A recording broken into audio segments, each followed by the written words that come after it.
ಮಲ್ಲೇಶ್ವರಂ. ಮಲ್ಲೇಶ್ವರಂ ಎಂದು ಹೆಸರು ಬರಲು ಕಾರಣ ಏನು ಗೊತ್ತಾ? ಮಲ್ಲೇಶ್ವರಂ ಎಂಬ ಹೆಸರು ಹೇಗೆ ಹುಟ್ಟಿಕೊಳ್ತು, ಯಾರು ಮಲ್ಲೇಶ್ವರಂ ಬಡಾವಣೆ ನಿರ್ಮಿಸಿದರು, ಈ ಎಲ್ಲದರ ಬಗ್ಗೆ ಕಂಪ್ಲೀಟ್ ಡೀಟೇಲ್ ಹೇಳ್ತೀನಿ ಕೇಳಿ. ಮಲ್ಲೇಶ್ವರಂ ಎಂಬ ಹೆಸರು ಬರಲು ಮುಖ್ಯ ಕಾರಣ ಇಲ್ಲಿರುವ ಪ್ರಸಿದ್ಧ ಕಾಡು ಮಲ್ಲೇಶ್ವರ ದೇವಸ್ಥಾನ.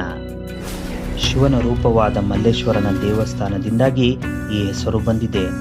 400 ವರ್ಷಗಳ ಹಳೆಯ ದೇವಾಲಯವು ಮಲ್ಲೇಶ್ವರನ ಗುರುತು ಮತ್ತು ಈ ಹೆಸರು ಬರಲು ಮುಖ್ಯ ಕಾರಣವಾಗಿದೆ.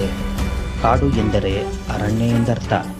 ಮಲ್ಲೇಶ್ವರಂ ಪ್ರದೇಶವು ಒಂದು ಕಾಲದಲ್ಲಿ ಅರಣ್ಯವಾಗಿತ್ತು. ಈ ಪ್ರದೇಶವನ್ನು ಮೊದಲು ಮಲ್ಲಾಪುರ ಎಂದು ಕರೆಯಲಾಗ್ತಿತ್ತು. 1669ರ ಶಾಸನದಲ್ಲಿ ಮಲ್ಲಾಪುರದ ಉಲ್ಲೇಖವಿದೆ. ಈ ಗ್ರಾಮದ ಅಭಿವೃದ್ಧಿಗಾಗಿ ವೆಂಕೋಜಿ ದಾನ ಮಾಡಿದ್ದರು. ಈ ಬಡಾವಣೆಯ ಮೊದಲ ನಿವಾಸಿ ವಿ ನಂಜುಂಡಯ್ಯ. ಮಲ್ಲೇಶ್ವರಮನ್ನು 1898ರಲ್ಲಿ ಮೈಸೂರು ವಿವಿ ಮೊದಲ ಕುಲಪತಿ ಮತ್ತು ಮೈಸೂರಿನ ದಿವಾನರಾಗಿದ್ದ ವಿ ನಂಜುಂಡಯ್ಯ ಅವರು ಸ್ಥಾಪನೆ ಮಾಡಿದರು. ಮಲ್ಲೇಶ್ವರದ 6ನೇ ಮುಖ್ಯ ರಸ್ತೆಗೆ ಎಚ್ ವಿ ನಂಜುಂಡಯ್ಯನವರ ಹೆಸರನ್ನು ಇಡಲಾಗಿದೆ. ಮಲ್ಲೇಶ್ವರ ಬೆಂಗಳೂರಿನ ಪ್ರಮುಖ ವಾರ್ಡ್ ಹಾಗೂ ರಸ್ತೆಗಳ ಸಂಪರ್ಕವನ್ನು ಕಲ್ಪಿಸುತ್ತೆ. ಮೆಜೆಸ್ಟಿಕ್, ಶ್ರೀರಾಂಪುರ, ರಾಜಾಜಿನಗರ, ಯಶವಂತಪುರಕ್ಕೆ ಮಲ್ಲೇಶ್ವರಂ ಮೂಲಕವೇ ಹೋಗಬೇಕಾಗುತ್ತೆ. ಮಲ್ಲೇಶ್ವರಂ ಎಂದರೆ ಎಲ್ಲರಿಗೂ ಅಚ್ಚುಮೆಚ್ಚು. ಶ್ರೀಮಂತರಿಂದ ಹಿಡಿದು ಮಧ್ಯಮ ಬಡ ಕುಟುಂಬದವರು ಇಲ್ಲಿ ವಾಸವಾಗಿದ್ದಾರೆ.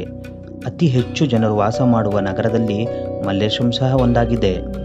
ಮಲ್ಲೇಶ್ವರಂನಲ್ಲಿರುವ ಕಾಡು ಮಲ್ಲೇಶ್ವರ ದೇವಸ್ಥಾನ ಜೊತೆಗೆ ನಂದಿ ದೇಗುಲ, ಗಂಗಮ್ಮ ದೇಗುಲ, ಹೀಗೆ ಹಲವು ದೇಗುಲಗಳು ಮಲ್ಲೇಶ್ವರಂನಲ್ಲಿವೆ.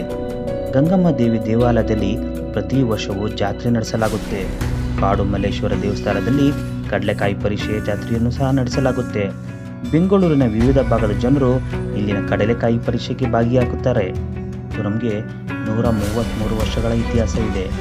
ಮೈಸೂರಿನ ಅರಸರಾದ 10ನೇ ಚಾಮರಾಜ ಒಡೆಯರ್ ಸೂಚನೆ ಮೇರೆಗೆ ಅಂದಿನ ದಿವಾನರಾಗಿದ್ದ ಕುಮಾರಪುರಂ ಶೇಷಾದ್ರಿ ಅಯ್ಯರವರು 1889ರ ಮಾರ್ಚ್ನಲ್ಲಿ ಬೆಂಗಳೂರಿನಲ್ಲಿ ಬಡಾವಣೆಗಳನ್ನು ನಿರ್ಮಿಸಲು ಸಮಿತಿಯೊಂದನ್ನು ರಚಿಸಿದರು.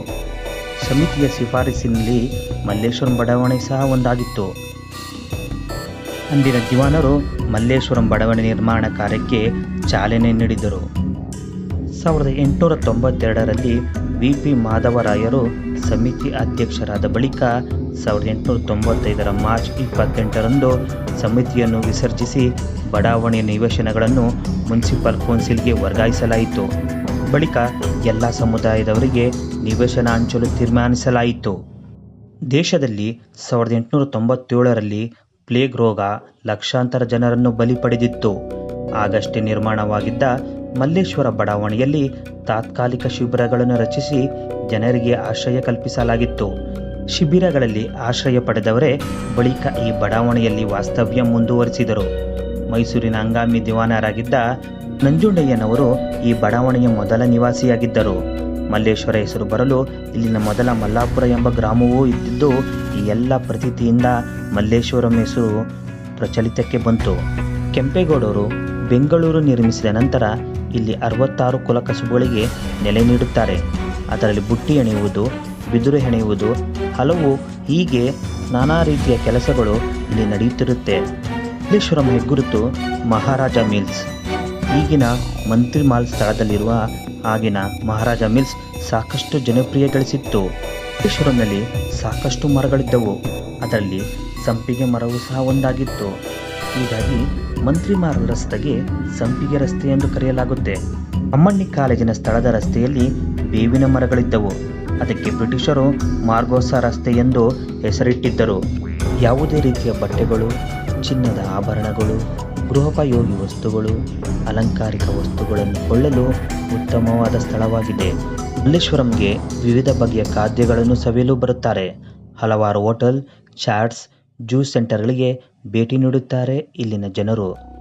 ಜೊತೆಗೆ ಹೂವಿನ ಮಾರುಕಟ್ಟೆ ಜನರನ್ನು ಆಕರ್ಷಿಸುತ್ತಿದೆ. ಹಣ್ಣು, ಹೂವು ಕೊಳ್ಳಲು ಜನರು ಮಲ್ಲೇಶ್ವರಕ್ಕೆ ಬರುತ್ತಾರೆ. ಉತ್ತಮವಾದ ಗ್ರೌಂಡ್, ಕಾಲೇಜುಗಳು, ಸ್ಕೂಲ್ ಎಲ್ಲವನ್ನೂ ಕೂಡ ಮಲ್ಲೇಶ್ವರಂ ತನ್ನ ಒಡೆಯಲ್ಲಿಟ್ಟುಕೊಂಡಿದೆ.